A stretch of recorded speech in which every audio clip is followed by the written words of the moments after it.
সকলকে নমস্কার জানিয়ে আজকের ভার্চুয়াল সভায় প্রত্যেককে ধন্যবাদ, কৃতজ্ঞতা, অভিনন্দন। আজকে আমার এটাই প্রথম ফেসবুক লাইভ। প্রযুক্তিগত দিক থেকে আমি খুবই কাঁচা, আর নেটওয়ার্কও ভীষণ দুর্বল। যদি কোনো সমস্যা হয় মার্জনা করবেন। আমি ফেসবুকে একটা স্ট্যাটাস দিয়েছি, পোস্ট দিয়েছি, যদি নেটওয়ার্ক দুর্বল হয় তাহলে আমরা গুগল মিটে চলে যাব। লিংক মুজাহিদ আছে, মুজাহিদ লিংক দিয়ে দেবে, আমরা সেই লিংকের মাধ্যমে গুগল মিটে গিয়ে আলোচনা করব যদি লাইভে সমস্যা হয়।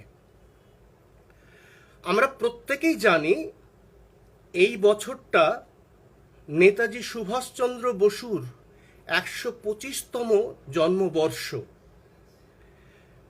সমস্ত গোটা দেশ জুড়ে তার জন্মবর্ষ উদযাপিত হচ্ছে। তারই ধারাবাহিকতায় শ্রদ্ধাবনত আমার নিবেদন, নেতাজির জীবনে রবির আলো, শরৎ স্নেহ, কাজীর দ্রোহ এমন বিষয় কেন বেছে নিলাম সেটা একটু বলি। আমার শীর্ষকে যে 4 ব্যক্তিত্বের ইঙ্গিত রয়েছে তাদের প্রতিভা সম্পর্কে আমার বিপুল আগ্রহ, এটাই মূল কারণ।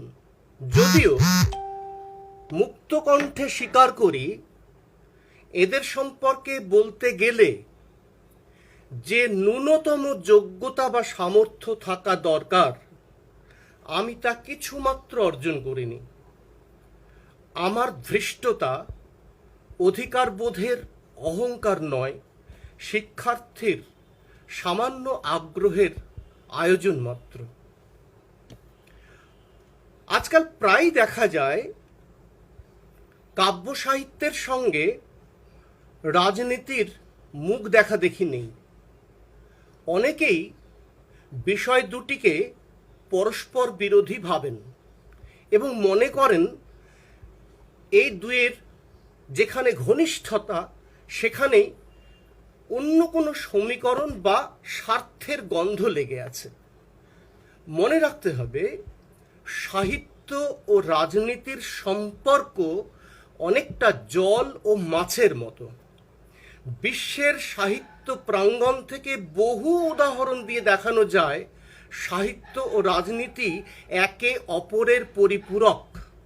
কেননা সাহিত্যের অভিনিবেশ বিন্দু মূলত মানুষ ও সমাজ, রাজনীতির অভিমুখও কিন্তু তাই। রাজনীতি মানুষের অধিকারের কথা বলে, আর সাহিত্য ব্যক্তি আত্মার অজানা ভুবন ডাঙাকে তুলে ধরে। তা সত্ত্বেও আজকাল অনেক কবি লেখকই খুব সচেতনভাবে রাজনীতি এড়িয়ে চলেন। এর একটা প্রত্যক্ষ ও সহজবোধ্য কারণ আছে। আজকের রাজনীতি থেকে অবলুপ্ত হয়ে যাচ্ছে প্রায় যাবতীয় মূল্যবোধ। দুর্নীতি কিংবা ক্ষমতার দম্ভ সেই শূন্যস্থান দখল করে নিচ্ছে। ঠিক এই কারণেই আমি বেছে নিয়েছি আজকের আলোচনার শীর্ষক। আমাদের জাতীয় জীবন জুড়ে আমরা স্বীকার করি বা না করি, মনুষ্যত্বের একটা আকাল দেখা দিয়েছে। একে ঠেকাতে হলে এবং নতুন কোনো সুসভ্য সমাজ গড়ে তুলতে হলে যে মূল্যবোধ ও মনুষ্যত্বের নিরন্তর চর্চা করা প্রয়োজন, তার অন্যতম উৎস হলেন বাংলার উজ্জ্বল নক্ষত্রসমূহ। এই নিয়ে বোধহয় কারুর মনে কোনো দ্বিধা নেই। বাংলার এবং দেশের বহু নক্ষত্রের ভিড়ে রবীন্দ্রনাথ, শরৎচন্দ্র, নেতাজি সুভাষ এবং কবি নজরুল অবশ্যই আজকের দিনেও চর্চার শিখরে থাকবেন। এদের জীবনচর্যা ও সাহিত্য সাধনা যত বেশি করে সম্ভব আমরা যদি আয়ত্ত করি এবং নিজেদের জীবনে প্রয়োগ করি, তত আমাদের সমাজ, সভ্যতা, সংস্কৃতি সমৃদ্ধ হবে, আলোকিত হবে। আজকের রাজনৈতিক প্রেক্ষিতটাও অত্যন্ত বেদনার। এ বড় সুখের সময় নয়। ধুম লেগেছে হৃৎকমলে বললে চলবে না। আমাদের হৃৎকমল আজকে মুদে আসছে, বরং সমগ্র দেশ জুড়ে গুটি কয়েক মানুষ পাঁজরে দাঁড়ের শব্দ শুনে আমাদের এই সভ্যতাকে আগলাচ্ছেন। একদিকে করোনা অতিমারি আমাদের মনুষ্যত্ব ও মূল্যবোধে ধস নামিয়ে দিয়েছে, সেই সঙ্গে সাম্প্রতিক ইয়াস নামের একটি ঘূর্ণিঝড়ে বাংলার একটা বড় অংশ টলমল করছে। ঠিক এই সময়েই মানুষের পাশে না দাঁড়িয়ে একটি ব্রাহ্মণ্যবাদী দল ও সংগঠন রাষ্ট্রীয় ক্ষমতার জোরে সমাজের মূল চাহিদাগুলোকে গুরুত্বহীন করে দিয়ে ভারতের বহুত্ববাদী জীবনী শক্তিটাকে উপড়ে ফেলতে চাইছে। কখনো নাগরিকত্ব দেওয়ার নাম করে, কখনো কৃষি আইনের সাহায্যে দেশের সরকার মানুষের জীবন যাপনকে দুর্বিষহ করে তুলছে। খেয়াল করে দেখুন, গণতন্ত্রের প্রায় সবকটি প্রতিষ্ঠান জবরদখল হয়ে গেছে। আমাদের মৌলিক অধিকারগুলো প্রায় নির্মূল। বাক স্বাধীনতা বলে কিছু আছে বলে মনে হয় না। সরকারের সামান্যতম সমালোচনা করলে দেশদ্রোহের বাহানায় পোড়া হচ্ছে জেলে। স্বীকার করি বা না করি, আন্তর্জাতিক গণতন্ত্রের সূচকে আমাদের দেশের অবস্থান অত্যন্ত হতাশাজনক। দারিদ্র্য ও মহামারী এবং মূল্যবৃদ্ধি ও প্রাকৃতিক বিপর্যয় দূর করার চেষ্টা না করে দেশের ঐতিহ্যশালী ভবনগুলি ভেঙে মানুষের দেওয়া ট্যাক্সের টাকায় বানানো হচ্ছে সেন্ট্রাল ভিস্টা নামের এক বিলাসিতার রাজমহল। জাতীয় নেতা ও শাসকদের মূল্যবোধের কতখানি অবনমন ঘটলে এই রকম নিন্দাজনক পদক্ষেপ করা যায় ভাবলে ঘৃণা ছাড়া আর কোনো প্রতিক্রিয়া মনে জাগে না। এই রকম একটি জাতীয় সংকটের সময়ে নেতাজির জীবন সাধনা আমাদের হয়তো নতুন পথের দিশা না দেখালেও পথ খোঁজার ও সেই পথে চলবার শক্তি যোগাবে বলে আমি আন্তরিকভাবে বিশ্বাস করি। মৃত্যু রহস্যটুকু বাদ দিলে নেতাজি সুভাষচন্দ্র বসুর জীবন কাহিনী কারোরই খুব বেশি অজানা নয়। দেশ বিদেশে তাকে নিয়ে নানা ভাষায় বহু গ্রন্থ লেখা হয়েছে। সমগ্র বিশ্ব তাকে অন্যতম শ্রেষ্ঠ দেশপ্রেমিকের মর্যাদা দিয়েছে। রোমহর্ষক চলচ্চিত্রকেও হার মানিয়ে দেয় তাঁর ঘটনাবহুল সংগ্রাম মুখর জীবন, যাকে আমরা লার্জার দ্যান লাইফ বলি। আক্ষরিক অর্থে তেমনই ছিল তাঁর সংগ্রামী জীবন, অভিযাত্রী জীবন। কাছের দূরের ছোট বড় বহু মানুষের দ্বারা নেতাজির জীবন গড়ে উঠেছে। জীবন গঠনের সে এক বিরাট ইতিহাস। এই ইতিহাসে আমরা ঢুকব না, কম বেশি আমরা সকলেই জানি। আমি নতুন কোনো তথ্য উদ্ঘাটনও করব না যা মানুষকে, আপনাদেরকে চমকে দেবে। বরং এই বাহানায়, আজকের এই আলোচনার বাহানায় আমরা একটু নেতাজিকে পড়ে নেব, একটু নিজেদের মননটাকে নবীকরণ, রিনুয়াল করে নেব। কৈশোর থেকে সদ্য তারুণ্য পর্যন্ত সুভাষচন্দ্রের জীবনকে যদি পর্যালোচনা করি তাহলে দেখব সুভাষ সবচেয়ে বেশি অনুপ্রাণিত হয়েছিলেন বিবেকানন্দের দ্বারা, প্রত্যক্ষভাবে। বিশেষ করে বিবেকানন্দের সন্ন্যাসী জীবন তাকে খুবই প্রভাবিত করেছিল। সুভাষের যে আত্মচরিত নামের একটি বই আছে, সেই বইতে তিনি একথা নিজেই স্বীকার করেছেন। কিন্তু পরে ধীরে ধীরে সুভাষচন্দ্র নিজেই বুঝতে পারেন যে বিবেকানন্দের ধর্মীয় ভাবনাটি সংকীর্ণ, তাই সেই সংকীর্ণ ভাবনাটিকে বিসর্জন দিয়ে বিবেকানন্দেরই আরেকটি ভাবনা, আরেকটি ধারণা, দেশ সেবাকেই শিব সেবা হিসেবে গ্রহণ করলেন। আরও কিছু পরে যখন তিনি বেশ তরুণ, প্রেসিডেন্সি কলেজে পড়ছেন, সেই সময় তিনি উপলব্ধি করেন বিবেকানন্দের বেদান্ত নির্ভর ধর্ম ভাবনা অজর অমর অক্ষয় দর্শন নয়, বরং দ্বন্দ্বমূলক পদ্ধতিতে সত্যকে উপলব্ধি করবার চেষ্টা তিনি করেছিলেন এবং বুঝেছিলেন যে সত্য আপেক্ষিক। এ বিষয়ে পরে আমরা আরও আলোচনা করব। তিনি বুঝেছিলেন সত্যের কোনো চিরকেলে অপরিবর্তিত শাশ্বত রূপ থাকতে পারে না। অর্থাৎ মার্ক্সীয় চিন্তা পদ্ধতির অনেকখানি কাছাকাছি তিনি পৌঁছে গিয়েছিলেন। রাজনৈতিক জীবনে মহাত্মা গান্ধীর সঙ্গে প্রতিটি পদক্ষেপে বিরোধ বাঁধার এইটাই সবচেয়ে জোরালো কারণ। দেশকে স্বাধীন করার জন্য, বৃহত্তর ঐক্য রক্ষার জন্য তিনি শেষ পর্যন্ত গান্ধীজির সঙ্গ ত্যাগ করেননি।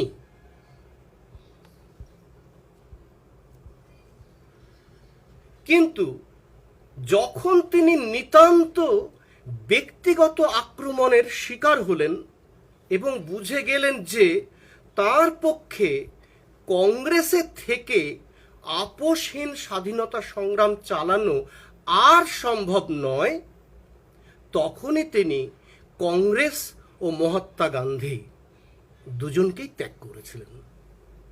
মনে রাখতে হবে, গান্ধীজির ভাবাদর্শ ত্যাগ করেছিলেন, গান্ধীজিকে নয়। ব্যক্তি গান্ধীজির প্রতি তার শ্রদ্ধা অটুট ছিল, এমন বহু নজির আমাদের হাতে আছে। সুভাষচন্দ্রের জীবনকে রবীন্দ্রনাথ কিভাবে আলোকিত ও উজ্জীবিত করেছিলেন সেই আলোচনা করবার আগে খুব সংক্ষেপে রবীন্দ্রনাথের রাজনৈতিক ভাবনার সঙ্গে আমাদের একটুখানি পরিচয় করে নেওয়া দরকার। ব্যক্তিগতভাবে আমি বিশ্বাস করি রবীন্দ্রনাথ গান, কবিতা, গল্প, উপন্যাস, নাটক ইত্যাদি যা যা লিখেছেন এবং সেই সঙ্গে যে জীবন যাপন করেছেন তা আসলে একটি বৃহৎ রাজনৈতিক দর্শনেরই ফসল। রাজনীতির তো দুটো দিক আছে, একটা ব্যবহারিক, একটা তাত্ত্বিক। রবীন্দ্রনাথ কখনোই দলীয় বা সংকীর্ণ কোনো ফলিত রাজনীতির চর্চা করেননি, কিন্তু তার সুদীর্ঘ ও বিশ্বব্যাপী জীবন সাধনায় রাজনৈতিক চেতনার একটা চলন রেখা দেখা যায়। সেই গ্রাফ কিন্তু কখনোই সরল রৈখিক ছিল না। এ কথা আমার ধারণা সকলেই জানবেন এবং মানবেন যে রবীন্দ্রনাথ প্রত্যক্ষ রাজনীতি না করলেও দেশের প্রত্যেকটি গণ আন্দোলন সম্পর্কে সচেতন থাকতেন। 1905-এর বঙ্গভঙ্গ বিরোধী আন্দোলনের তিনিই ছিলেন পুরোধা ও প্রাণপুরুষ, আমরা সবাই জানি। শুধু সেইটুকুই জানি, কিন্তু তার আগে পরের কিছু ঘটনা আছে, সেইগুলো আজকে বলব। 1904 সালের 22 জুলাই চৈতন্য লাইব্রেরি, শ্রী চৈতন্য লাইব্রেরির উদ্যোগে মিনার্ভা থিয়েটারে একটি সভা হয়। রটে গিয়েছিল যে এই সভায় রবীন্দ্রনাথ তার রাজনৈতিক ভাবনা জনসমক্ষে তুলে ধরবেন। ফলে সভায় এত ভিড় হয়েছিল যে রবীন্দ্রনাথকে পরের দিন আবার তার বক্তৃতাটি পাঠ করতে হয়। এই ভাষণটি পাওয়া যাবে 1311 বঙ্গাব্দের সম্ভবত ভাদ্র দর্শনে এটা ছাপা হয়েছিল। ওই ভাষণের পরে, মানে দ্বিতীয় দিনের ভাষণের পরে, তিনি শ্রোতাদের সঙ্গে যে আলাপচারিতা করেছিলেন, প্রশ্নোত্তর পর্বে গিয়েছিলেন, সেখানে তিনি বলেছিলেন, আমি কোট করছি, একটু মন দিয়ে শুনবেন। রবীন্দ্রনাথ বলছেন, লিখছেন, আমি বাল্যকাল হইতে কাব্য সাহিত্য দ্বারা আপনাদের হৃদয় রঞ্জন করিতে চেষ্টা পাইয়াছি, কিন্তু অদ্যকার উদ্দেশ্য শুধু হৃদয় রঞ্জন নহে, যে লোকের ব্যবসা বাঁশি বাজানো, সহসা সর্পাঘাতের উপক্রম হইলে সে বাঁশিকে লাঠির মতো ব্যবহার করিয়া থাকে। আমার যাহা কিছু শক্তি আছে তাহা উদ্যত করিয়া আজ দেশের এই দুর্দিনে আসন্ন অমঙ্গল ঠেকাইতে চেষ্টা করিতেছি। খুব গুরুত্বপূর্ণ কথা। অর্থাৎ তিনি কিন্তু প্রত্যক্ষ রাজনীতির কথাই বলছেন। সময়টা খেয়াল করুন, 1908 সাল, ক্ষুদিরামের ফাঁসি হয়ে গেছে। প্রফুল্ল চাকি সহ বহু বিপ্লবী তাদের নিজেদের জীবন বলিদান দিয়েছেন। শুরু হয়েছে বিখ্যাত আলিপুর বোমা মামলা। এই সমস্ত বৈপ্লবিক ঘটনাবলী বাংলার বুদ্ধিজীবীদের ভীষণভাবে উজ্জীবিত, প্রভাবিত এবং অনুপ্রাণিত করছিল। আমি 3টে পত্রিকার নাম করব। ব্রহ্মবান্ধব উপাধ্যায় সম্পাদিত সন্ধ্যা, অরবিন্দ ঘোষ সম্পাদিত বন্দে মাতরম এবং ভূপেন্দ্রনাথ দত্ত সম্পাদিত যুগান্তর। এছাড়া আরও অনেক ছোটোখাটো পত্রিকায় বিভিন্ন রচনা, সম্পাদকীয় লেখা হচ্ছিল, যার ভেতরে ঠাসা ছিল বারুদ এবং আগুন। আমরা মানি বা না মানি, ভারতবর্ষের স্বাধীনতা সংগ্রামের ইতিহাসের মধ্যে দুটো সুস্পষ্ট বিভাজন রেখা ছিল। একটি সশস্ত্র বিপ্লবপন্থী আপোষহীন ধারা, অপরটি অহিংসার মাধ্যমে আপোষ রফার ধারা। রবীন্দ্রনাথ এই দুটি রাজনৈতিক ধারা সম্পর্কে যথেষ্ট, আবারও বলছি, যথেষ্ট সচেতন ছিলেন এবং জানতেন কোনটি কতদূর উচ্চ ফলনশীল হতে পারে। অনেক পরে 1927 সালে তিনি বাংলার কয়েকজন সশস্ত্র বিপ্লবীর সঙ্গে একান্তে একটি আলাপ আলোচনা করেছিলেন। ভূপেন্দ্রকিশোর রক্ষিত রায়, তার লেখা একটা বই আছে, ভারতে সশস্ত্র বিপ্লব। এই বইটি থেকে জানা যাচ্ছে বিপ্লবী সত্যগুহ সহ আরও বেশ কয়েকজন রবীন্দ্রনাথকে বিপ্লব বিষয়ে অনেক প্রশ্ন করেছিলেন। সেই সব প্রশ্নের উত্তরে রবীন্দ্রনাথ কি বলেছিল আমি একটু পড়ে শোনাই আপনাদের। তিনি বলেছিলেন, ওই ভারতে সশস্ত্র বিপ্লব বই থেকে পড়ছি, বাংলার মাটি বিপ্লব প্রসবিনী। খুব ভালো করে নোট করুন, বাংলার মাটি বিপ্লব প্রসবিনী। ধর্মে, রাষ্ট্রে, সাংস্কৃতিক জীবনে, বহুবার বিপ্লব ঘটেছে এই বাংলায়।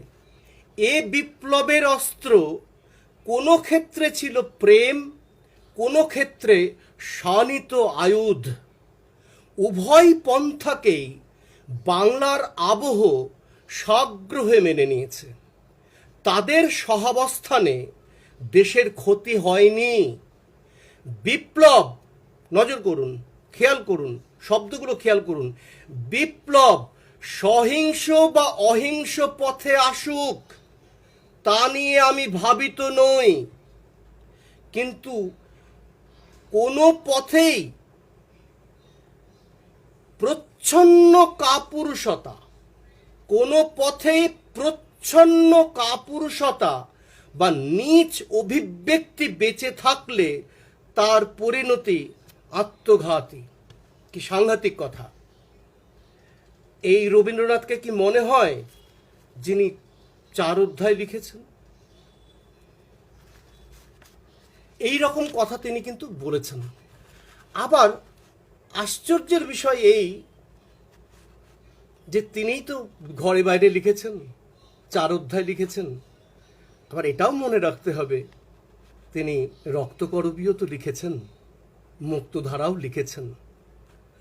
আবার এটাও মানতে হবে পথের দাবি নিষিদ্ধ না করার আবেদন, শরৎচন্দ্র যে আবেদন করেছিলেন সেই আবেদনটিও তিনি নামঞ্জুর করেছিলেন। অর্থাৎ দুটো পরস্পর বিরোধী ধারা তার মনে একটা দ্বন্দ্ব সংঘাত সৃষ্টি করেছিল।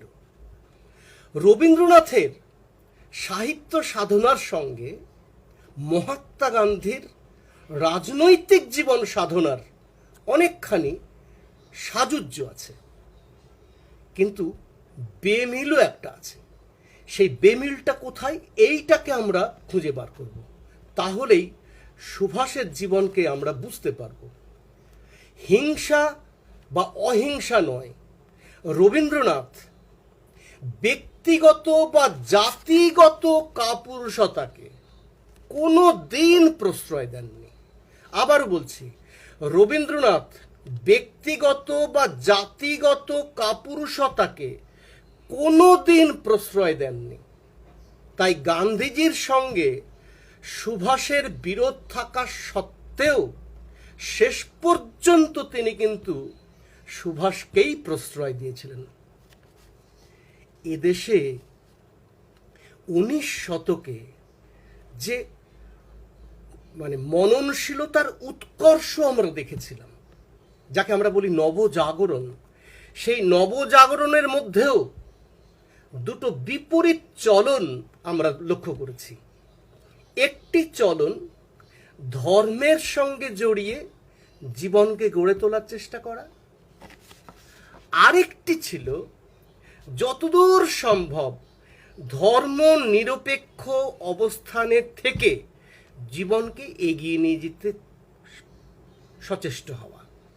রবীন্দ্রনাথ ও গান্ধীজি প্রথম দুই ধারার একজন সাহিত্য সাধক, একজন জীবন সাধক। আমি রাজনীতি সাধক শব্দটি সচেতনভাবে ব্যবহার করলাম না, কিন্তু পরবর্তীকালে রবীন্দ্রনাথকে যদি আমরা খুব ভালোভাবে পড়ি, দেখা যাবে যে রবীন্দ্রনাথের চিন্তন ধারা অনেকখানি বস্তুবাদী সত্যোপলব্ধির কাছাকাছি আসতে পেরেছিল। অনেক বই, অনেক তথ্য বলে আমি আলোচনা দীর্ঘায়িত করতে চাই না। আসলে এটা বুঝতে হবে যে রাজনীতিতে সহজ সরল অহিংসা বলে কিছু হয় না। এই কারণেই তিনি সুভাষচন্দ্রের প্রতি স্নেহশীল ছিলেন। আবার গান্ধীজি যথেষ্ট স্নেহ করতেন সুভাষকে, কিন্তু সিদ্ধান্ত নেবার বেলায় অবস্থা বিশেষে গান্ধীজি কিন্তু অত্যন্ত জটিল এবং কূট হয়ে উঠেছিলেন। সেই সব ইতিহাস আমরা সবাই জানি। রবীন্দ্রনাথের আর একটা দিক ছিল, সেটা হলো তিনি সর্বদা যৌবন শক্তিকে প্রশ্রয় দিয়েছেন।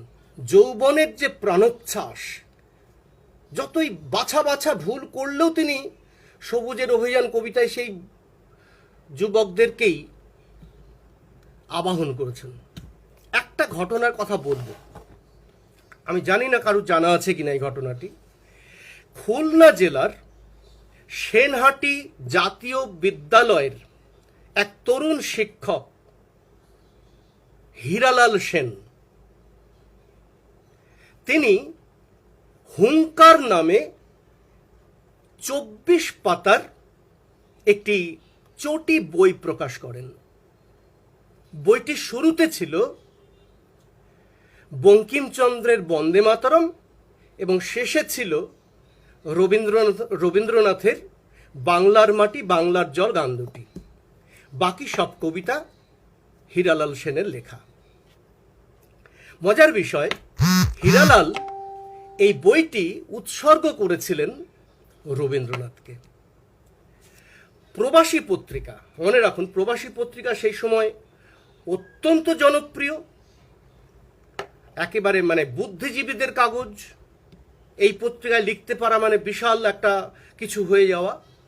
সেই প্রবাসী পত্রিকা হুঙ্কার বইটির ব্যাপক প্রশংসা করে একটা রিভিউ ছেপেছিল।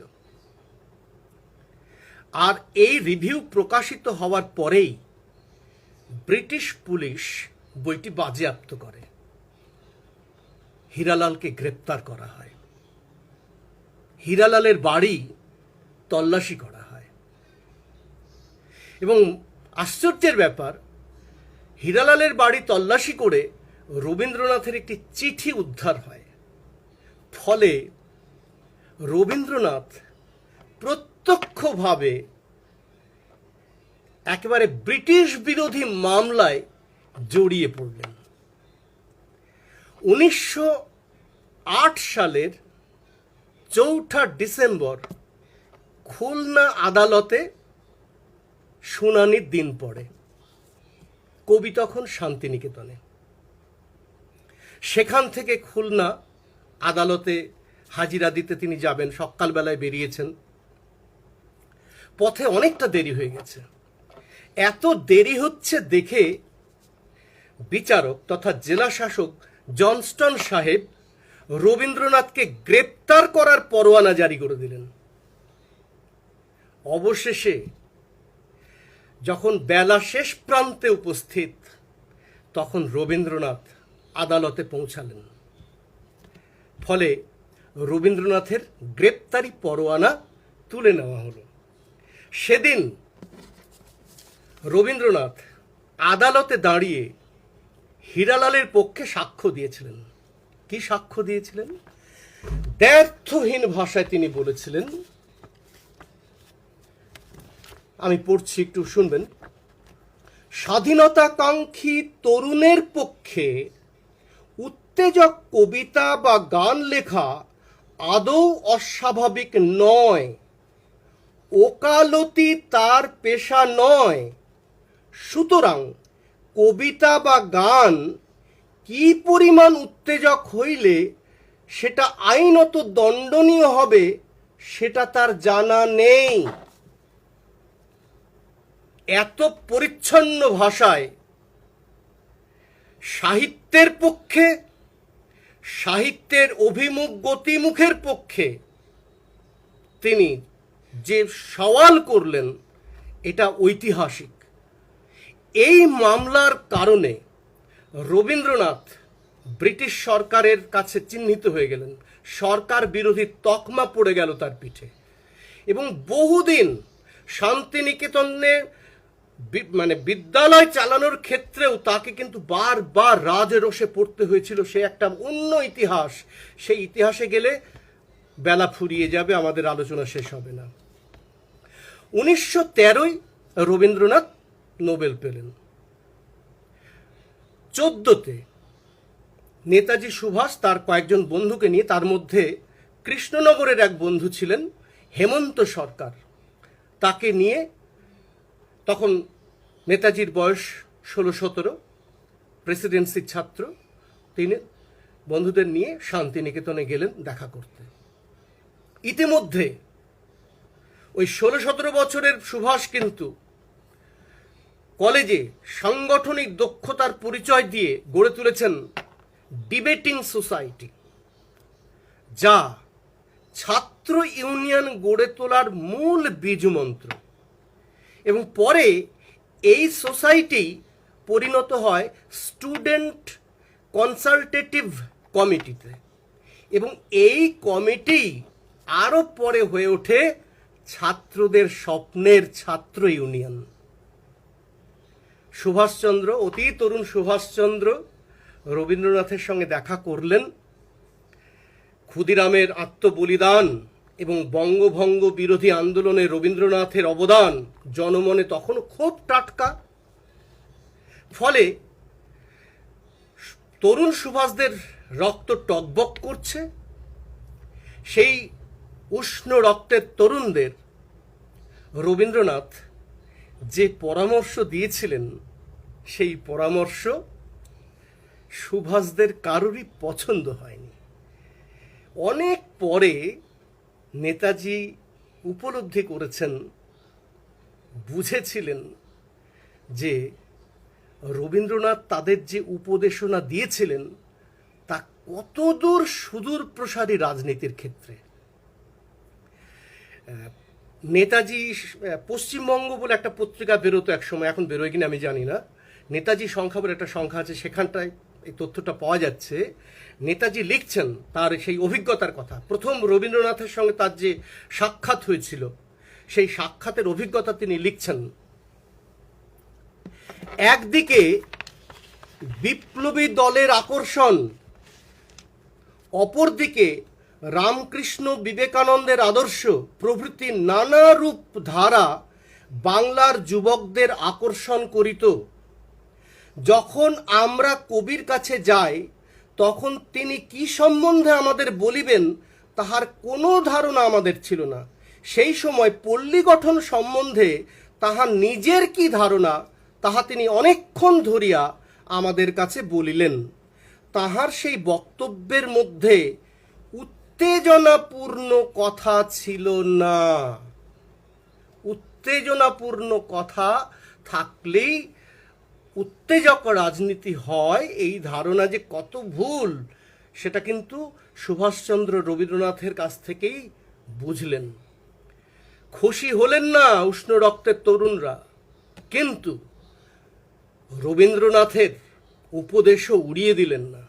ঝাঁপিয়ে পড়লেন পল্লী গ্রামের কাজে। কলেরায় উজাড় হয়ে যাচ্ছে গ্রাম, সেই গ্রামে মানুষের সেবায় নিজেদেরকে নিয়োজিত করলেন এবং উপলব্ধি করলেন একটি খুব গুরুত্বপূর্ণ কথা। বহু গ্রাম নিয়ে যে ভারতবর্ষ, যে দেশে দারিদ্র সদর্পে বিরাজ করে, মাছির মতো মরে মানুষ এবং নিরক্ষরতা হলো সর্বব্যাপী নিয়ম, সেই ভারতবর্ষকে চেনা সবার আগে দরকার। গোরা উপন্যাসটা মনে করুন। গোরা উপন্যাসের গোরা হিন্দু দৃষ্টিভঙ্গির মধ্য দিয়ে ভারতকে চেনার চেষ্টা করছিলেন। পরে তিনি একটার পর একটা গ্রাম পর্যটনে বেরিয়ে পড়লেন, ভারতের আত্মার সন্ধান করতে শুরু করলেন। এই যে ভারত সন্ধান, এই ভারত সন্ধানের সূত্র সুভাষচন্দ্র পেয়েছিলেন রবীন্দ্রনাথের কাছ থেকে, গোরা উপন্যাস থেকে, এবং 14 সালে প্রত্যক্ষভাবে তার কাছ থেকে শিখেছিলেন। তিনি সেদিন উপলব্ধি করেছিলেন রাজনীতির সিলেবাসের বর্ণ পরিচয় এবং সহজ পাঠ হলো দেশকে চেনা। দেশকে না চিনলে যত বড় আদর্শই হোক আর যত বড় আত্মবলিদানই হোক, সফল হয় না। আবার উল্টো দিক থেকে রবীন্দ্রনাথও কিন্তু বুঝেছিলেন সুভাষের ভেতরে আগুন আছে, সেই আগুনকে তিনি কিন্তু নেবালেন না। প্রেসিডেন্সি কলেজের ঘটনা আমরা সবাই জানি, সেই আলোচনায় যাব না। শিক্ষক নিগ্রহের ঘটনা আমরা সবাই জানি। ওই শিক্ষক নিগ্রহের ঘটনায়, অর্থাৎ ওই কি যেন নাম, এডওয়ার্ড ফার্লি ওটেনকে যে চড় মারা হয়েছিল, সেই চড়টি কিন্তু নেতাজি মারেননি, কিন্তু এক গভীর মূল্যবোধের পরিচয় দিয়ে, উদার মানসিকতার পরিচয় দিয়ে তিনি বন্ধুদের কৃতকর্মের দায়িত্ব নিজের কাঁধে তুলে নিয়েছিলেন।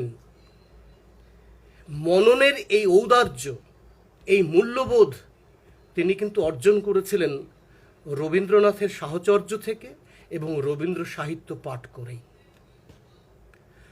রবীন্দ্রনাথের এই সুভাষের শাস্তি, অর্থাৎ তাকে যে রাস্টিকেট করা হলো, কলেজ থেকে বহিষ্কার করা হলো, সেই বহিষ্কারের পেছনে বিশ্ববিদ্যালয় কর্তৃপক্ষও ছিল।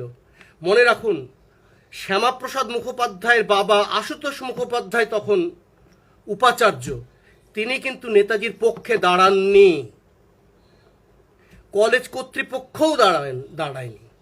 ফলে সুভাষকে বহিষ্কার করা হলো। মেনে নিতে পারলেন না রবীন্দ্রনাথ, তিনি প্রতিবাদ করলেন। সবুজপত্র পত্রিকা, তখন প্রমথ চৌধুরীর কাগজ খুব নাম করছে, সবে বেরোচ্ছে, সেই সবুজপত্র পত্রিকায় সম্ভবত 1322 চৈত্র সংখ্যায় তিনি একটি অসাধারণ প্রবন্ধ লিখলেন। প্রবন্ধটির নাম আমরা সবাই জানি, আমরা অল্প বিস্তর সবাই পড়েছি। প্রবন্ধটির নাম হচ্ছে ছাত্র শাসনতন্ত্র। ছাত্র শাসনতন্ত্র। তিনি কি লিখলেন একটু পড়ে শোনাই, সামান্য একটু। এদেশে প্রত্যেক ইংরেজি রাজশক্তি বহন করেন, সুতরাং রাজাসন তার সঙ্গেই চলিতে থাকে। এই জন্য ছাত্রকে কেবলমাত্র ছাত্র বলিয়া দেখা তার পক্ষে শক্ত, তাকে প্রজা বলিয়াও দেখেন। অতএব অতি সামান্য কারণে অসহিষ্ণু হওয়া তার পক্ষে স্বাভাবিক। ছাত্রদের জেলের কয়েদি বা ফৌজের সিপাই বলিয়া আমরা তো মনে ভাবিতে পারি না, আমরা জানি তাহাদিগকে মানুষ করিয়া তুলিতে হইবে। এই অসাধারণ কথাটি তিনি লিখেছিলেন ছাত্র শাসনতন্ত্র প্রবন্ধে। এই ঘটনার অভিঘাতে সুভাষচন্দ্রের জীবন আমূল বদলে গেল, নতুন মোড় নিল। স্কটিশে ভর্তি হলেন, তারপর বিলেত গেলেন সিভিল সার্ভিস পরীক্ষা দিতে।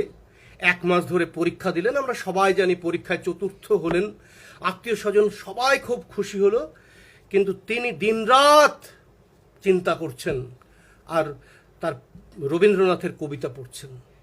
সেই কবিতাটি তাকে টিকতে দিচ্ছে না, বারবার আবৃত্তি করছেন। ঘরের মঙ্গল শঙ্খ নহে তোর তরে, নহে রে সন্ধ্যার দীপালোক, নহে প্রেয়সীর অশ্রু চোখ, পথে পথে অপেক্ষিছে কাল বৈশাখীর আশীর্বাদ, শ্রাবণ রাত্রির বজ্রনাদ। দুটো শব্দবন্ধ, কাল বৈশাখীর আশীর্বাদ এবং শ্রাবণ রাত্রির বজ্রনাদ সুভাষচন্দ্রের জীবনকে ইতিহাসের সোনায় বাঁধানো ফ্রেম করে দিয়েছে। একটা ইতিহাসের কি একটা আশ্চর্য সমাপতন। আইসিএস পরীক্ষায় পাশ করে চাকরিতে ইস্তফা দিয়ে তিনি দেশে ফিরছেন, 24 বছর বয়সের সুভাষ। যে জাহাজে করে ফিরছেন সেই জাহাজে রয়েছেন রবীন্দ্রনাথ, এবং খুব স্বাভাবিক কারণেই দুজনের মধ্যে অনেক আলাপ আলোচনা হয়েছিল। সেই আলাপ আলোচনাগুলি, কথাবার্তাগুলি দ্য ইন্ডিয়ান স্ট্রাগল নামক তার যে বিখ্যাত বই, ভারতের মুক্তি সংগ্রাম, সেই বইতে আছে। সুভাষচন্দ্র লিখছেন, আমাদের যাত্রাপথে তার সঙ্গে রবীন্দ্রনাথের সঙ্গে কংগ্রেসের অসহযোগের নতুন নীতি সম্বন্ধে আলোচনা করার সুযোগ হয়েছিল। তিনি কোনোভাবেই এই নীতির বিরুদ্ধে ছিলেন না, তার শুধু ঐকান্তিক ইচ্ছা ছিল এই যে আরও বেশি গঠনমূলক কাজ হোক, যাতে শেষ পর্যন্ত দেশবাসীর সহযোগিতা ও সমর্থনের ওপর সম্পূর্ণভাবে নির্ভর করে এক রাষ্ট্রের মধ্যে আরও একটি রাষ্ট্র গড়ে তোলা যায়। তিনি যা বলেছিলেন, এই সব কথাগুলো কিন্তু রবীন্দ্রনাথই বলেছিলেন, এক রাষ্ট্রের মধ্যে থেকে আর এক রাষ্ট্র গড়ে তোলা। মনে হচ্ছে না বিপ্লবের কথা? মার্ক্সবাদী তাত্ত্বিকরা যে ধরনের বিপ্লবের কথা বলেন, রাষ্ট্রের মধ্যে আর একটা রাষ্ট্র গড়ে তুলে সেই রাষ্ট্রকে প্রতিষ্ঠা দেওয়া, দিতে গেলে রক্তপাত হয়তো হবে। রবীন্দ্রনাথের সঙ্গে কিন্তু এই বিষয় নিয়েই কথা হয়েছিল সুভাষের, এবং তিনি যা বলেছিলেন, সুভাষ লিখছেন, তিনি যা বলেছিলেন তার সঙ্গে আয়ারল্যান্ডের সিন ফিন আন্দোলনের গঠনমূলক দিক থেকে অনেক মিল ছিল। ওই বছরেই 1921 সালে অসহযোগ আন্দোলন হলো এবং প্রথম গান্ধীজির সঙ্গে নেতাজি সুভাষের দেখা হলো। তখন নেতাজি তিনি নন, সুভাষের দেখা হলো, কথা হলো, অনেক প্রশ্ন তিনি করেছিলেন। সেই সব প্রশ্নমালা আমি এখানে তুলব না, শুধু এইটুকু বলবো, সুভাষ যে প্রশ্নগুলি গান্ধীজিকে করেছিলেন, সেই প্রশ্নগুলি আসলে রবীন্দ্রনাথের। এবং সুভাষ গান্ধীজির সঙ্গে কথা বলে মিলিয়ে দেখে বুঝলেন গান্ধীজি একটি কোট আনকোট একটি অসাধারণ চরিত্র মাত্র, কিন্তু রাজনৈতিক কর্মকাণ্ডের নেতা বলতে যা বোঝায় তিনি তা নন। 1921 অর্থাৎ তখন তার 24 বছর বয়স, এবং এটাও বলছেন যার দ্বারা ব্রিটিশ শাসন সম্পূর্ণ উৎখাত করা সম্ভব। বন্ধু দিলীপ কুমার রায়ের সঙ্গে তার কথাবার্তা হতো। দিলীপ কুমার রায় মানে ডিএল রায়ের ছেলে, কবি ও নাট্যকার দ্বিজেন্দ্রলাল রায়ের ছেলে। দিলীপ কুমার রায়ের সঙ্গে এই বিষয়ে তার কথা হয়। দিলীপ কুমার রায়, তার একটি বিখ্যাত বই আছে স্মৃতিচারণ, সেই বইতে তিনি লিখছেন, মানে দিলীপ কুমার লিখছেন যে নেতাজি সুভাষ বুঝেছিলেন গান্ধীজিকে ওরা মানে ব্রিটিশরা জানে, ওরা ভয় করে না অহিংসাকে, সত্যাগ্রহকে, চরকাকে। আমি কোট করছি, ওরা ডরায় শুধু ওই বোমারুদেরকে যারা এক কথায় প্রাণ দিতে পারে। বাঘা যতীন, বারিন ঘোষ, কৃষ্ণ বর্মা, মাদাম কামা, শ্রী অরবিন্দ, এদের। রবীন্দ্রনাথ সুভাষচন্দ্রের সত্তার কতটা অতল জুড়ে বিরাজ করতেন একটুখানি নমুনা দেব। 25-এ মান্দালয় জেলে, বর্মার মান্দালয় জেলে তিনি বন্দী। সারা দিন কংগ্রেসের সংগঠন দেখার জন্য চিঠিপত্র লিখতেন কর্মী সংগঠকদেরকে, এইভাবেই কেটে যেত। রাত্রে ঘুম আসতো না, শরীর ক্লান্ত, ভেঙে পড়তো, তাও ঘুম আসতো না। তখন তিনি গান শুনতেন। কার গান শুনতেন? রবীন্দ্রনাথ, দ্বিজেন্দ্রলাল রায়, অতুল প্রসাদ এবং গ্রাম্য বৈরাগের গান আর পদাবলী কীর্তন। নেতাজির প্রিয় গান, এই শীর্ষকে দুটি অ্যালবাম আছে, যারা উৎসাহী ইউটিউবে সার্চ করলেই পেয়ে যাবেন, শুনবেন নেতাজির প্রিয় গান। আমি আর এই প্রসঙ্গে বেশি যাচ্ছি না। এদিকে 1925 নেতাজির রাজনৈতিক গুরু দেশবন্ধুর মৃত্যু হলো। রবীন্দ্রনাথ কি লিখলেন আমরা সবাই জানি, এনেছিলে সাথে করে মৃত্যুহীন প্রাণ, মরণে তাহাই তুমি করে গেলে দান। নজরুল লিখছেন তার বিখ্যাত কবিতা চিত্তনামা, রাজর্ষি আজি জীবন উপাড়ি দিলে অঞ্জলি তুমি, দনুজ দলনি জাগে কিনা আছে চাহিয়া ভারত ভূমি। দেশবন্ধুর মৃত্যুতে সুভাষ এতটা ভেঙে পড়েছিলেন মান্দালয় জেলে যে তিনি 3 দিন কিছু খেতে পারেননি, জলস্পর্শ করতে পারেননি। এবং তার মনে হয়েছিল, তিনি দিলীপ কুমার রায়কে লিখেছেন একটি চিঠিতে, মনে হচ্ছে কোট, আমরা সমগ্র জাতিটাই যেন নিতান্ত হতভাগ্য বলে মনে হচ্ছে, আমরা সমগ্র জাতিটাই যেন নিতান্ত হতভাগ্য বলে মনে হচ্ছে। চিত্তরঞ্জনের মৃত্যুতে কংগ্রেস আরো দলাদলিতে বিভক্ত হয়ে গেল, দেশের স্বাধীনতা আন্দোলন স্থিমিত হয়ে গেল। 1928-এ নেতাজি সুভাষ গড়ে তুললেন বেঙ্গল ভলেন্টিয়ার্স, এবং এই বেঙ্গল ভলেন্টিয়ার্সে তার সঙ্গে গুরুত্বপূর্ণ সহযোগ দিয়েছিলেন যিনি, তিনি হলেন বিপ্লবী যতীন দাস। উত্তর ভারতে অ্যাসেম্বলি বোমা বিস্ফোরণ মামলায় যতীন দাস কারারুদ্ধ হলেন। সবাই আমরা জানি 63 দিন একটানা অনশন করে যতীন দাস শহীদ হয়ে গেলেন 1929-এ 13ই সেপ্টেম্বর। এটা ঘটনা নয়, ঘটনাটা মানে অভিঘাতটা কোথায়? গোটা দেশ যতীন দাসের মৃত্যুতে উত্তাল হয়ে গেল। তার শবদেহ আনা হয়েছে হাওড়া স্টেশন থেকে, কেওড়াতলা শ্মশানে আসবে। লক্ষ লক্ষ মানুষের ঢল নেমেছে তার শেষ যাত্রায়, আর সেই শেষ যাত্রার নেতৃত্ব দিচ্ছেন কে? নেতাজি সুভাষ। সেই সময় বড়লাট স্বীকার করেছিলেন যে কলকাতায় তখনও পর্যন্ত এত বড় সমাবেশ কোনোদিন হয়নি, এবং আমার কাছে যেটুকু তথ্য আছে, স্বাধীনতা পূর্ববর্তীকালে এমনকি রবীন্দ্রনাথের শেষ যাত্রাতেও এত লোক হয়নি যত লোক হয়েছিল যতীন দাসের শ্মশান যাত্রায়।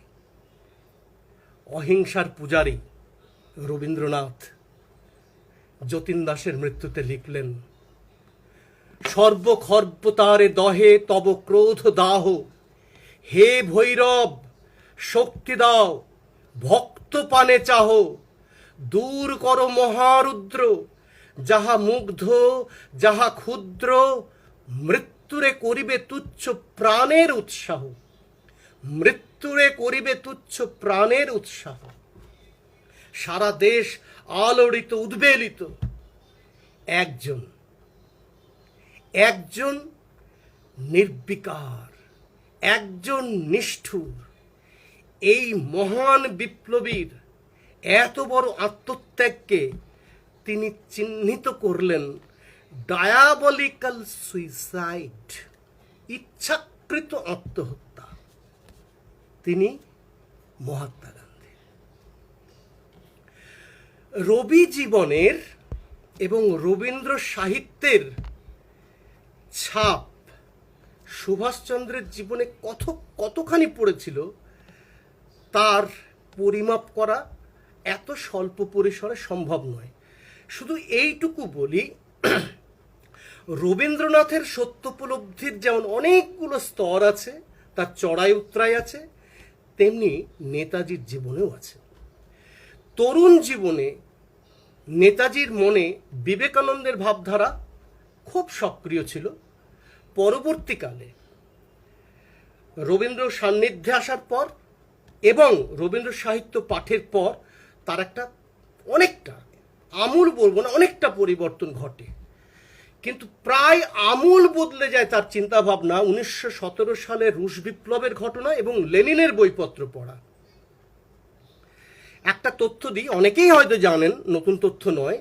1922 সালে যে কমিউনিস্ট ইন্টারন্যাশনাল, বিভিন্ন দেশের কমিউনিস্ট পার্টিগুলো যে একটা আন্তর্জাতিক সম্মেলন করে, তার নাম কমিনটার্ন বা communist international, fourth communist international হয়েছিল 1922 সালে। ভারতবর্ষ থেকে 5 জন ব্যক্তি আমন্ত্রিত হয়েছিলেন। সেই 5 জন ব্যক্তির মধ্যে একটি নাম প্রস্তাবিত হয়েছিল স্বয়ং লেনিনের দ্বারা, এম.এন. রায়ের মাধ্যমে। সেই নামটি নেতাজি সুভাষচন্দ্র বসু। কিন্তু নিষেধাজ্ঞা থাকার কারণে তিনি যোগ দিতে পারলেন না। যদি সেই নিষেধাজ্ঞা উপেক্ষা রক্ষা করে যোগ দিতে পারতেন, তাহলে ভারতবর্ষের আজকের চেহারা কোথায় পৌঁছাতো আমরা কল্পনাও করতে পারবো না। কিন্তু এই ঘটনা সুভাষের জীবনের সত্যোপলব্ধির ধারণাটাকে সম্পূর্ণ বদলে দিল। তিনি তার অসমাপ্ত আত্মজীবনী ভারত পথিক ইন্ডিয়ান পিলগ্রিম বইতে লিখছেন, কোট আনকোট বলছি, বাস্তব অর্থাৎ রিয়ালিটি স্থির নয়, গতিশীল, এ চির পরিবর্তনশীল। এই পরিবর্তনের কি কোনো লক্ষ্য আছে? হ্যাঁ আছে।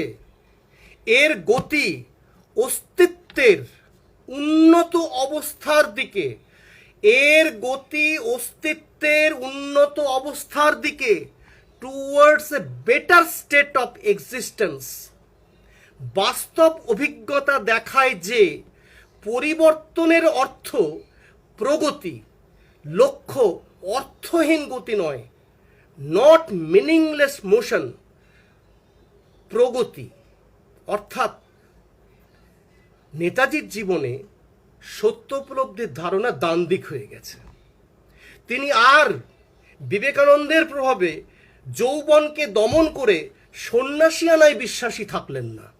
আর রবীন্দ্রনাথ পড়ে বুঝলেন যৌবনকে অস্বীকার করা এক ধরনের বোকামি। আর লেনিন পড়ে বুঝলেন সত্য দ্বান্দ্বিক, সত্য আপেক্ষিক, সত্য পরিবর্তনশীল। তাই বিবেকানন্দের মতন ব্যক্তি জীবনে তিনি প্রেমহীন হতে পারলেন না। ভিয়েনায় থাকাকালীন এমিলি সেঙ্কলের সঙ্গে তার যে কর্তব্যনিষ্ঠ, নিরুচ্চার, গভীর একটা প্রেমের সম্পর্ক তৈরি হয়েছিল তাকে তিনি অস্বীকার করেননি। এর প্রমাণ ছড়িয়ে আছে এমিলি সেঙ্কলকে লেখা অনেক চিঠিতে। অনেক চিঠি আবিষ্কৃত হয়েছে, আরও হয়তো বেরোবে। এবং সেই চিঠিগুলি একদিকে প্রেম, আরেকদিকে কর্তব্যনিষ্ঠা, আরেকদিকে শুধুই ভারতকে মুক্ত করার প্রচেষ্টা। কংগ্রেসের সভাপতি নির্বাচন ভারতবর্ষের ইতিহাসে ঐতিহাসিক, সমস্ত দিক থেকে নানা কারণে স্মরণীয়। তিনি দুবার সভাপতি নির্বাচিত হয়েছিলেন। সবাই আমরা জানি প্রথমবার বিনা প্রতিদ্বন্দ্বিতায় ইংল্যান্ডে থাকাকালীন দেশে ফিরে এলেন, বিপুলভাবে সম্বর্ধিত হলেন। পরের বার, নোট করুন, পরের বার তার নির্বাচন, কংগ্রেসের সভাপতি পদে তার নির্বাচন চাইছেন কারা? পঞ্চবার্ষিকী পরিকল্পনার অন্যতম রূপকার, নেতাজির উপদেশনায় গঠিত হয়েছিল সেই বিজ্ঞানী মেঘনাদ সাহা, আচার্য প্রফুল্লচন্দ্র রায় এবং স্বয়ং রবীন্দ্রনাথ। 1939-এর সভাপতি নির্বাচন অত্যন্ত জটিল, কুটিল, নীচ, শঠতার ষড়যন্ত্র। আমি সেই ষড়যন্ত্রের ইতিহাসে যাব না, সবাই আমরা জানি। রবীন্দ্রনাথ খুব ভেঙে পড়েছিলেন, হতাশ হয়েছিলেন, মর্মাহত হয়েছিলেন। তিনি লিখেছিলেন, মানে সরাসরি তিনি গান্ধীজিকে লিখলেন, ভিতরে ভিতরে কংগ্রেসের মন্দিরে এই যে শক্তি পূজার বেদি গড়ে উঠেছে তার কি স্পর্ধিত প্রমাণ এবার পায়নি, যখন মহাত্মাজিকে তার ভক্তেরা মুসোলিনি ও হিটলারের সমকক্ষ বলে বিশ্ব সমক্ষে অসম্মানিত করতে পারলেন? সত্যের যজ্ঞে যে কংগ্রেসকে গড়ে তুলেছেন তপস্বী, তার বিশুদ্ধতা কি তারা রক্ষা করতে পারবেন? শক্তি পূজার নরবলি সংগ্রহের কাপালিক মুসোলিনি ও হিটলার যাদের আদর্শ। আসলে রবীন্দ্রনাথ প্রকারান্তরে মহাত্মা গান্ধীকে কটাক্ষ করলেন কাপালিক বলে, আর সুভাষচন্দ্রের বিতাড়ন প্রক্রিয়াকে আখ্যা দিলেন কোটানকোট নরবলি বলে। গান্ধীজি যাকে বলি দিলেন, রবীন্দ্রনাথ তাকে দেশ নায়ক বলে সম্বোধন করলেন। কি বললেন সম্বোধন করে? দেশ নায়ক বলে একটা প্রবন্ধই আছে কালান্তরে। তিনি লিখছেন, সুভাষচন্দ্র, বাঙালি কবি আমি, বাংলাদেশের হয়ে তোমাকে দেশ ও নায়কের পদে বরণ করি। তোমার রাষ্ট্রিক সাধনার আরম্ভক্ষণে তোমাকে দূর থেকে দেখেছি। সেই আলো আঁধারের অস্পষ্ট লগ্নে তোমার সম্বন্ধে কঠিন সন্দেহ জেগেছে মনে। তোমাকে সম্পূর্ণ বিশ্বাস করতে দ্বিধা অনুভব করেছি। কখনো দেখেছি তোমার ভ্রম, তোমার দুর্বলতা, তা নিয়ে মন পীড়িত হয়েছে। আজ তুমি যে আলোকে প্রকাশিত, তাতে সংশয়ের আর আবিলতা নেই। মধ্যদিনে তোমার পরিচয় সুস্পষ্ট। বহু অভিজ্ঞতাকে আত্মসাৎ করেছে তোমার জীবন। কর্তব্য ক্ষেত্রে দেখলুম তোমার যে পরিণতি, তা থেকে পেয়েছি তোমার প্রবল জীবনী শক্তির প্রমাণ। এই শক্তির কঠিন পরীক্ষা হয়েছে কারা দুঃখে, নির্বাসনে, দুঃসাধ্য রোগের আক্রমণে। কিছুতে তোমাকে অভিভূত করেনি, তোমার চিত্তকে করেছে প্রসারিত। তোমার দৃষ্টিকে নিয়ে গেছে দেশের সীমা অতিক্রম করে ইতিহাসের দূর বিস্তৃত ক্ষেত্রে। দুঃখকে তুমি করে তুলেছ সুযোগ।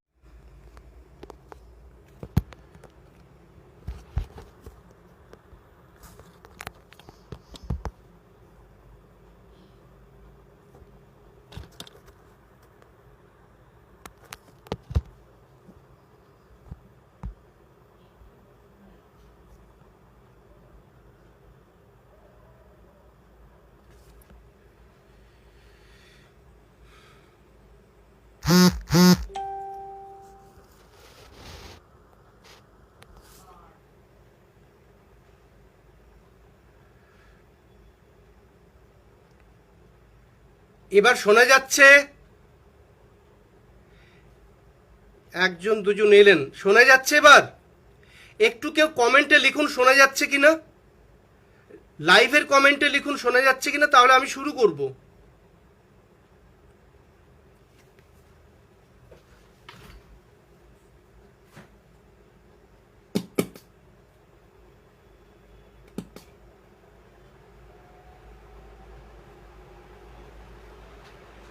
লাইভের কমেন্টে কেউ লিখুন শোনা যাচ্ছে কিনা।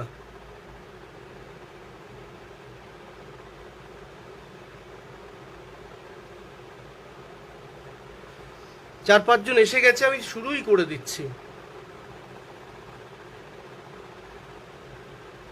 আমি আবার শুরু করছি, শোনা যাচ্ছে?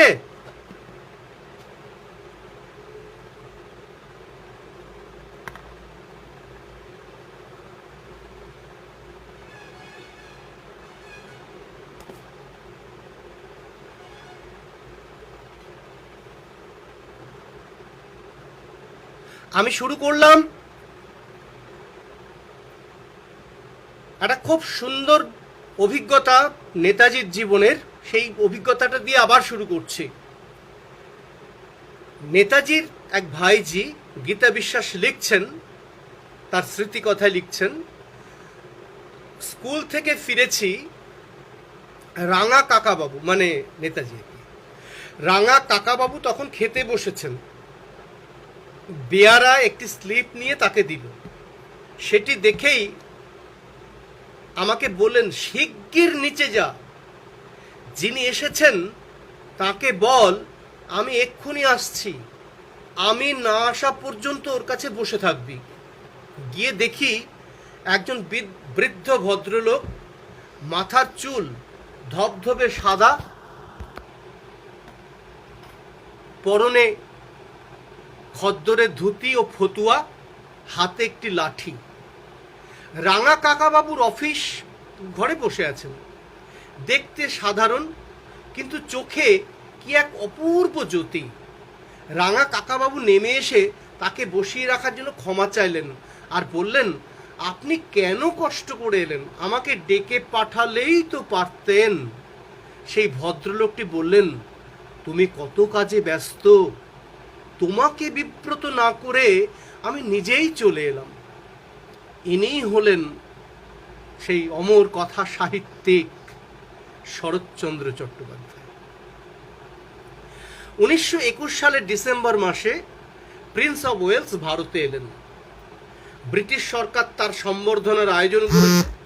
এদিকে গান্ধীজির নির্দেশে দেশ জুড়ে শান্তিপূর্ণ সুশৃঙ্খল অহিংস হরতালের আহ্বান জানানো হয়েছে। সেই নির্দেশ মেনে সেদিন সরকারি নিষেধাজ্ঞা অমান্য করে নজরুলের নেতৃত্বে কুমিল্লায় বেরিয়েছে একটি শোভাযাত্রা। কুমিল্লায়, বাংলাদেশের কুমিল্লায়। মিছিলের সামনে গলায় হারমোনিয়াম ঝুলিয়ে কাজী সাহেব গান গাইছেন, কার তরে জালো উৎসব দ্বীপ, দ্বীপ নেভাও, নরনারায়ণে করে আঘাত, আসিছে তাদের রাজকুমার, দ্বীপ নেভাও। ওই ডিসেম্বর মাসেই লেখা হয়ে গেছে বিদ্রোহী কবিতা।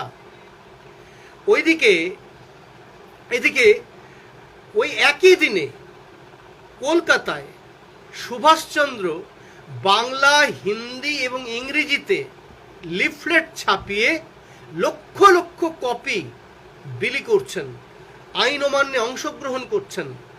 তিনি তখন রাজ্য কংগ্রেসের প্রচার সচিব। উভয়ের কাজের মধ্যে ছিল ব্যাপক উদ্দীপনা এবং আন্তরিকতা। তখনও দুজনের আলাপ হয়নি।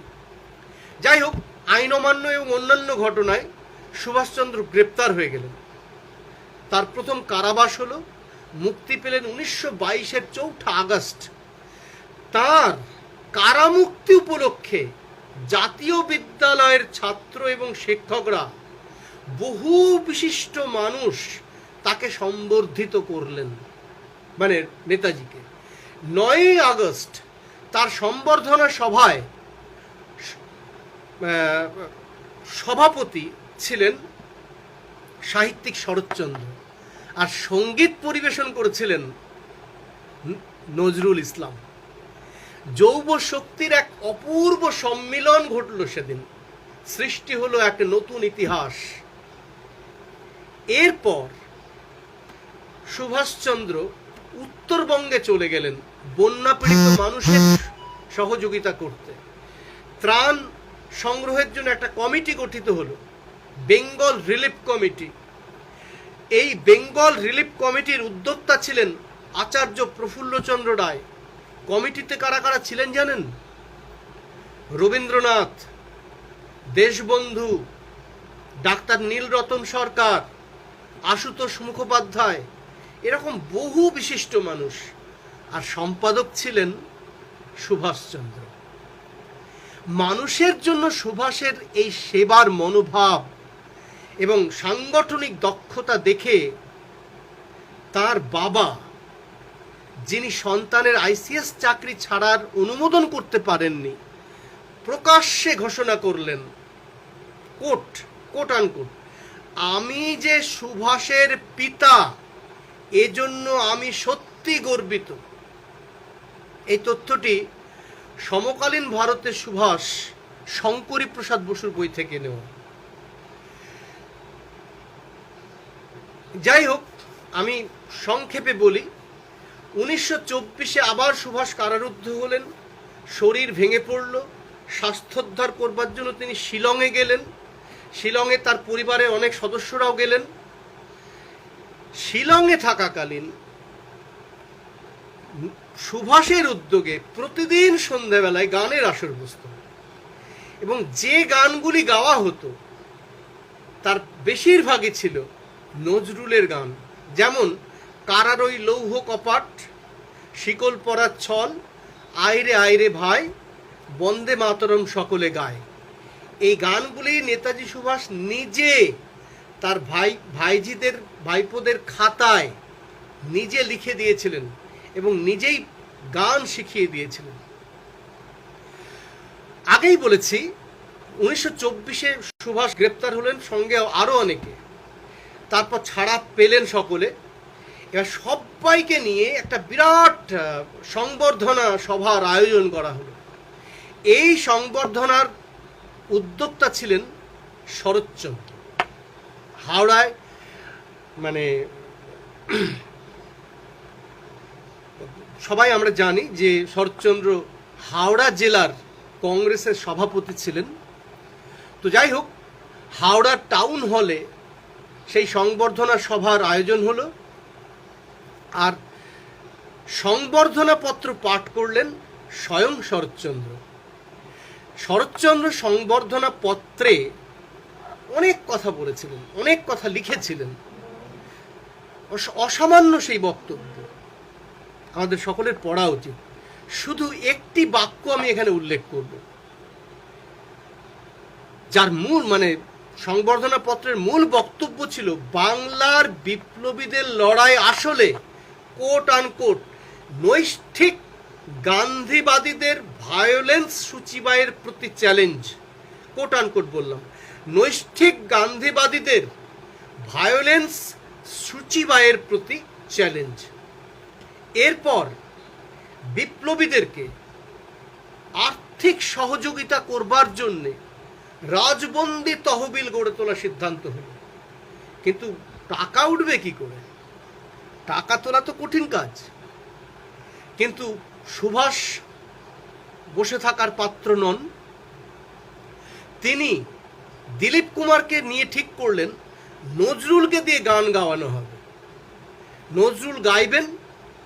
নজরুলকে বলা হলো, নজরুল রাজি হলেন। একাধিক আসরে নজরুল গানের পর গান গাইতে লাগলেন। প্রচুর টাকা উঠল, যদিও প্রয়োজনের তুলনায় সেটা যথেষ্ট ছিল না। শরৎচন্দ্র ব্যক্তিগতভাবে অনেক আর্থিক সাহায্য করলেন। এভাবেই সেদিন বিপ্লবীদের, সাহিত্যিকদের, বিপ্লবীদের একটা অসাধারণ সমীকরণ গড়ে উঠল। কান্ডারি সুভাষ হাল ধরলেন বাঙালির সাহিত্য সংস্কৃতির। ফলে বাংলার সাহিত্য সংস্কৃতি বিপ্লবের ধারায় বইতে শুরু করল। শরৎচন্দ্র সুভাষকে কেবল স্নেহ করতেন না, আমি আগেই বলেছি তিনি যথেষ্ট শ্রদ্ধা করতেন, সমীহ করতেন। তার আরেকটি নজির, আরেকটি উদাহরণ দেব। শিবপুরে হাওড়া জেলার কংগ্রেস কর্মীদের সম্মেলন হবে, শরৎচন্দ্র জেলা সভাপতি। কিন্তু আভ্যন্তরীণ কোন্দলের জন্য, কংগ্রেসের কোন্দল ঐতিহাসিক, আমরা সবাই জানি, সেই কোন্দলের জন্য সুভাষচন্দ্রকে আমন্ত্রণ জানানো হলো না। আবার কংগ্রেস সভাপতি ছাড়া তো সম্মেলন হবে না। শরৎচন্দ্র সরাসরি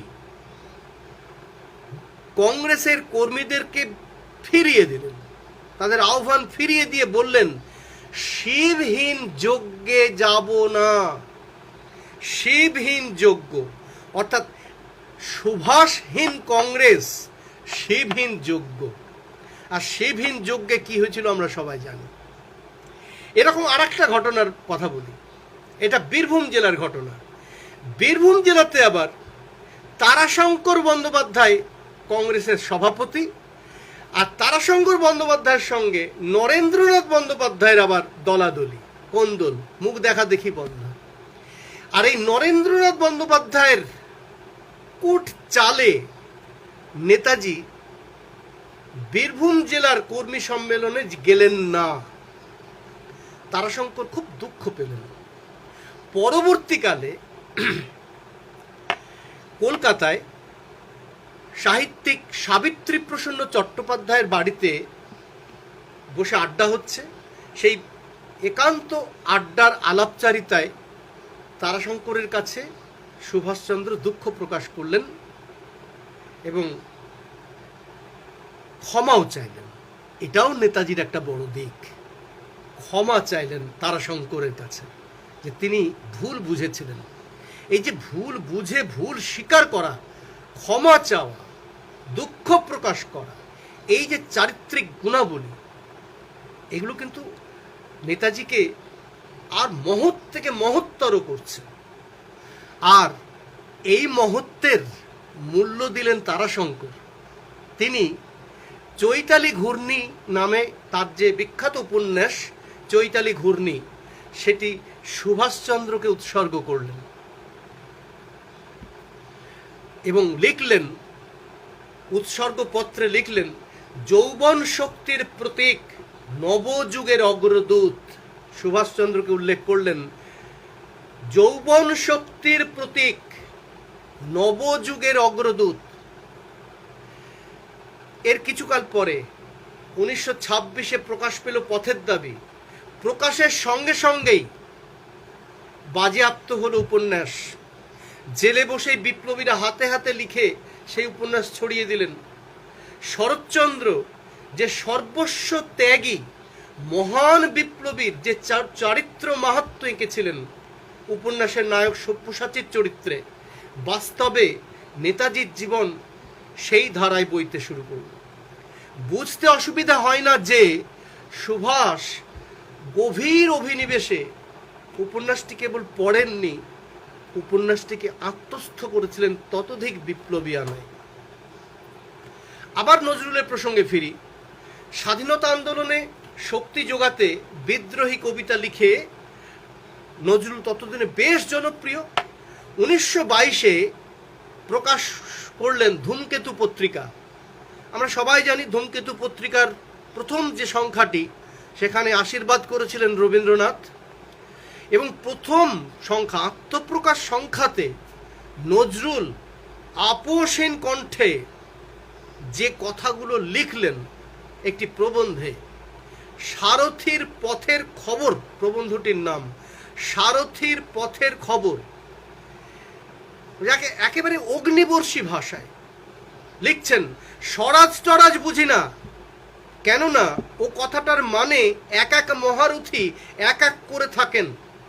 ভারতের এক পরমাণু অংশ বিদেশির অধীনে থাকবে না। যারা এখন রাজা বা শাসক হয়ে এদেশে মোড়লি করে দেশকে শ্মশান ভূমিতে পরিণত করেছেন, তাদের পাত্তাড়ি গুটিয়ে বোঁচকা পুটলি বেঁধে সাগর পারে পাড়ি দিতে হবে। প্রার্থনা বা আবেদন নিবেদন করলে তারা শুনবেন না। তাদের এতটুকু সুবুদ্ধি হয়নি এখনো। আমাদের এই প্রার্থনা করা, ভিক্ষা করার কুবুদ্ধিটুকুকে দূর করতে হবে। এই হচ্ছে স্পষ্ট ভাষা, নির্ভীক কণ্ঠ। এত স্পষ্টতার সঙ্গে, এত সাহসিকতার সঙ্গে স্বাধীনতার কথা এর আগে কেউ বলেনি। ওই বছরেই আমরা সবাই জানি পুজো সংখ্যায় সেই বিখ্যাত কবিতাটি প্রকাশিত হলো আনন্দময়ীর আগমনে। আর রাজদ্রোহের অভিযোগে নজরুলকে জেলে পোড়া হলো। এখন যেমন হচ্ছে, হাতরাসের ঘটনায় এক সাংবাদিক সংবাদ সংগ্রহ করতে গিয়েছিল, ইউএপিএ ধারায় কেন্দ্রীয় সরকার তাকে জেলে পুরে রেখে দিয়েছে। ঠিক সেই রকমভাবেই একটি কবিতা লেখার জন্য নজরুল জেলে গেলেন। আর এই ঘটনায় রবীন্দ্রনাথ তার বিখ্যাত বসন্ত নাটকটি নজরুলকে উৎসর্গ করলেন এবং লিখলেন যে নজরুল যেন কোনোভাবেই লেখা বন্ধ না করেন। জেলে নজরুল খাওয়া দাওয়া সব বন্ধ করে দিয়েছিলেন, লেখালেখি সব বন্ধ করে দিয়েছিলেন। সে এক অন্য ইতিহাস, আমি সেই ইতিহাসে যাব না। কিন্তু রবীন্দ্রনাথ অনুরোধ করছেন নজরুলকে, নজরুল যেন কোনোভাবে লেখালেখি বন্ধ না করেন, কারণ সৈনিক অনেক পাওয়া যাবে, কিন্তু যুদ্ধে প্রেরণা যোগানো কবির যে বড়ই অভাব। নজরুলের জীবনে এও এক বিরাট প্রাপ্তি, মানে এটাও আরেক ধরনের নোবেল। রবীন্দ্রনাথের কাছ থেকে এই প্রশস্তি পাওয়া নজরুলের একটা বিরাট প্রাপ্তি। কাব্যক্ষেত্রে অবদানের জন্য সুভাষচন্দ্র তার থেকে 2 বছরের ছোট নজরুলকে জাতীয় স্তরে সংবর্ধনা দেবার জন্য উদ্যোগী হলেন। এক তরুণ বিপ্লবী এক তরুণ কবিকে বরণ করবে, কি মানে আশ্চর্য একটা ঘটনা, একটা আমাদের স্বাধীনতা আন্দোলনের ইতিহাসের একটা মহত্তর ঘটনা। 1929 সালের 15ই ডিসেম্বর কলকাতার এলবার্ট হলে তরুণ কবিকে সংবর্ধনা দেওয়া হবে। প্রচুর লোক হলো, প্রচুর। সুভাষচন্দ্র দীর্ঘ বক্তব্য রাখলেন, একটুখানি আমি উদ্ধৃত করছি। খুব গুরুত্বপূর্ণ বলে উদ্ধৃত করছি, হয়তো একটু সময় লাগবে। স্বাধীন দেশে জীবনের সহিত সাহিত্যের স্পষ্ট সম্বন্ধ আছে, আমাদের দেশে তা নাই। দেশ পরাধীন বলে এদেশের লোকেরা জীবনের সকল ঘটনা থেকে উপাদান সংগ্রহ করিতে পারে না। নজরুলে তার ব্যতিক্রম দেখা যায়। কারাগারে আমরা অনেকে যাই, কিন্তু সাহিত্যের মধ্যে সেই জেল জীবনের প্রভাব কমই দেখিতে পায়। তার কারণ অনুভূতি কম, তার লেখার প্রভাব অসাধারণ। নজরুলকে বিদ্রোহী কবি বলা হয়, এটা সত্য কথা। তার অন্তরটা যে বিদ্রোহী তা স্পষ্ট বোঝা যায়। আমরা যখন যুদ্ধক্ষেত্রে যাব তখন সেখানে নজরুলের যুদ্ধের গান গাওয়া হবে। আমরা যখন কারাগারে যাব তখনও তার গান গাইব। আমি ভারতের বিভিন্ন প্রদেশে ঘুরে বেড়াই, বিভিন্ন প্রাদেশিক ভাষায় জাতীয় সঙ্গীত শুনিবার সৌভাগ্য আমার হয়েছে, কিন্তু নজরুলের দুর্গমগিরি কান্তার মরুর মতো প্রাণ মাতানো গান কোথাও শুনেছি বলে মনে হয় না। নেতাজির সবচেয়ে প্রিয় নজরুল গীতি হচ্ছে এইটাই, দুর্গমগিরি কান্তার মরু দুস্তর পারাবার। সুভাষচন্দ্রের এই আন্তরিক অভিভাষণে নজরুল তার নিজের আবেগ চেপে রাখতে পারলেন না। সংবর্ধিত কবি উদাত্ত কণ্ঠে বললেন, খুব ইম্পর্টেন্ট একটা দুটো বাক্য আমি পড়ব, যারা সাহিত্য চর্চা করেন তাদের জন্য বিশেষ করে, মানে আমাদের আজকে এটা ভাবা উচিত। সংবর্ধনার উত্তরে তরুণ কবি বলছেন, বিংশ শতাব্দীর অসম্ভবের সম্ভাবনার যুগে আমি জন্মেছি। আমি শুধু সুন্দরের হাতে বীণা, পায়ে পদ্ম ফুলই দেখিনি, তার চোখে চোখ ভরা জলও দেখেছি। তাকে ক্ষুধাদীর্ণ মূর্তিতে ব্যথিত পায়ে চলে যেতে দেখেছি, কারাগারের অন্ধকূপে তাকে দেখেছি, ফাঁসির মঞ্চে তাকে দেখেছি। আমার গান সেই সুন্দরকে অপরূপ করে দেখার স্তব স্তুতি। এই সংবর্ধনা সভার আর দুটো তথ্য আমি দেব, খুব গুরুত্বপূর্ণ এই সংবর্ধনা সভা। এই সংবর্ধনা সভার সভাপতি কে ছিল জানেন? আচার্য প্রফুল্লচন্দ্র রায়। তিনি তরুণ নজরুলের হাতে তুলে দিলেন সোনার দোয়াত, সোনার কলম এবং রূপোর ফ্রেমে বাঁধানো অভিনন্দন পত্র। সভাপতির ভাষণে তিনি কি বললেন? আশ্চর্য একটি কথা, খুব মনোযোগ দিয়ে শুনুন একটি বাক্য। সভাপতির ভাষণে আচার্য প্রফুল্লচন্দ্র রায় বললেন, আমরা আগামী সংগ্রামে কবি নজরুলের সঙ্গীত কণ্ঠে ধারণ করিয়া শ্রীমান সুভাষের মতো তরুণ নেতাদের অনুসরণ করিব। খুব ইঙ্গিতপূর্ণ কথা। এই তথ্যটি পাওয়া যাবে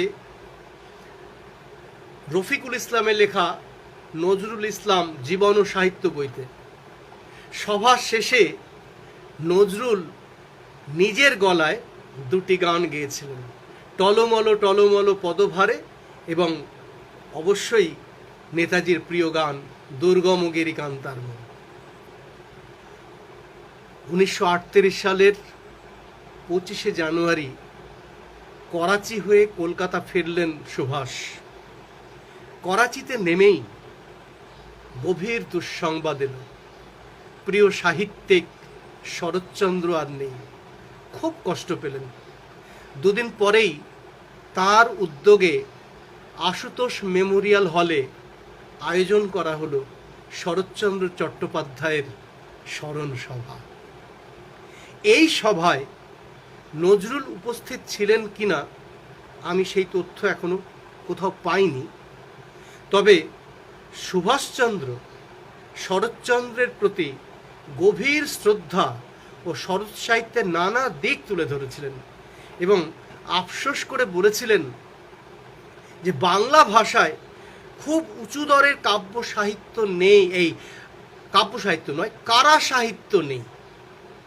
শরৎচন্দ্রের পথের দাবি নিষিদ্ধ এবং বাজেয়াপ্ত হয়েছিল বটে, কিন্তু পথের দাবি সেই অর্থে কারা সাহিত্য নয়। এ কথা বলার একটা কারণ আছে। নেতাজির জীবন এই দেশে যতদিন ছিলেন 1941 পর্যন্ত 23 বছরের মধ্যে প্রায় 12 বছর তিনি জেলখানায় কাটিয়েছেন বা নির্বাসনে কাটিয়েছেন, গৃহবন্দিত্বে কাটিয়েছেন। সব মিলিয়ে তিনি ঠিক মানে আমাদের মাটি পৃথিবীতে খুব একটা কাজ করার সুযোগই পাননি। পেলে বাংলার ইতিহাস কোন খাতে বইতো বলা মুশকিল। আর নজরুলের যেহেতু জেলবাসের অভিজ্ঞতা আছে এবং সেই কারাবাসের অভিজ্ঞতা তার বহু কবিতায় গানে এত বিপুল পরিমাণে ছায়াপাত ঘটেছে, প্রভাবিত হয়েছে যে সুভাষচন্দ্র নজরুলের কবিতাকে খুব পছন্দ করতেন, কারা সাহিত্য হিসেবে ভালোবাসতেন এবং ওই জন্য তিনি আফসোস করেছিলেন যে বাংলা ভাষায় সেই রকম কারা সাহিত্য নেই। পরবর্তীকালে 2-4টে লেখা হয়েছে। তো যাই হোক, নেতাজির জীবনে আমরা 3 বিখ্যাত সাহিত্যিকের প্রভাব কিছুটা আলোচনা করলাম একেবারে বিচ্ছিন্ন বিক্ষিপ্তভাবে। নেতাজির জীবন দীর্ঘ কারাবাস, নির্বাসন, বিদেশবাস এরকম 7 ঝামেলার সঙ্গে যুক্ত হয়েছিল। নজরুলের জীবন আবার অন্যরকম ছিল। নজরুলের সঙ্গে নেতাজির মনের মিলটা ছিল খুব স্পষ্ট।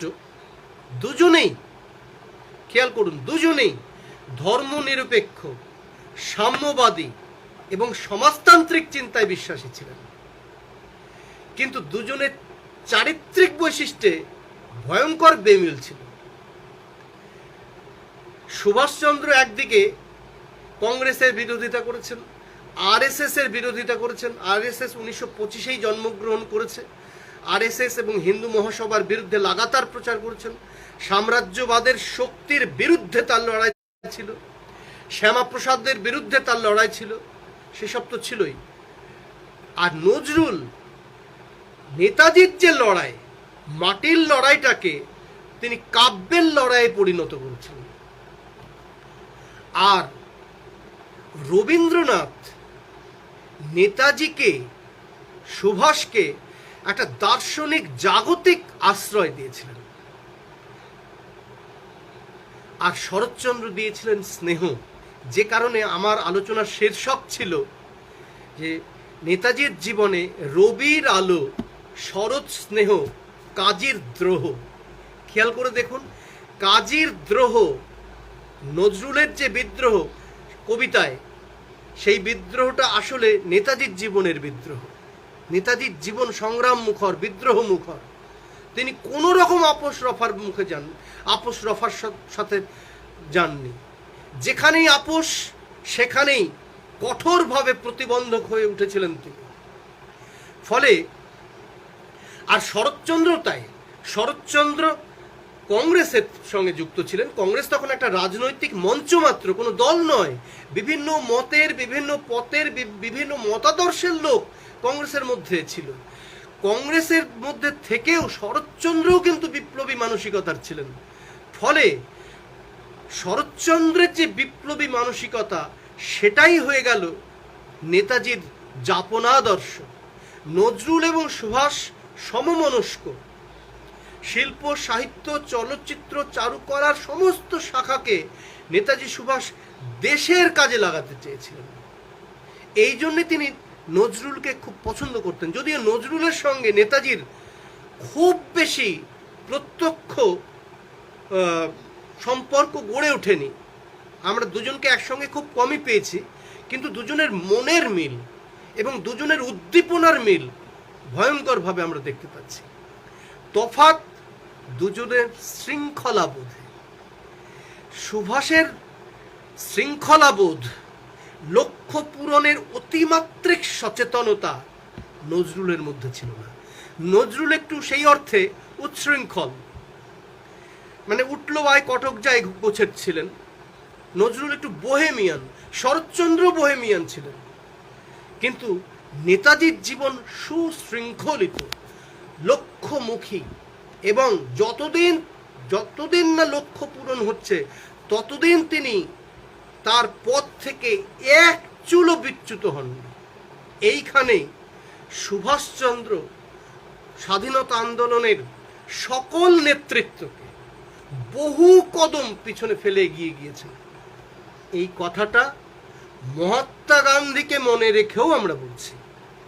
কারণ আমি যে উপসংহারে এলাম, ইতিহাস তার সাক্ষ্য। নমস্কার, আমার আলোচনা আমি এখানে শেষ করছি। আপনারা যারা ধৈর্য ধরে শুনলেন, নেটওয়ার্কের সমস্যা এবং ব্যক্তিগতভাবে আমি ঠিক এই যাকে টেকনো স্যাভি বলা হয়, আমি তো একেবারেই তা নই। এটা আমার প্রথম ফেসবুক লাইভ, ফলে অনেক সমস্যা হয়েছে, 3-4 বার ডিস্টার্ব হয়েছে, এবং যারা এখনও আমার লাইভ দেখছেন 2-4 জন, তারা সবটা শুনতে পেয়েছেন কিনা জানি না, তবে ধৈর্য ধরে শুনলেন, সঙ্গে থাকলেন, এই জন্য আমি আন্তরিকভাবে আমার কৃতজ্ঞতা জানাচ্ছি। আশা করছি ভবিষ্যতেও আপনারা থাকবেন।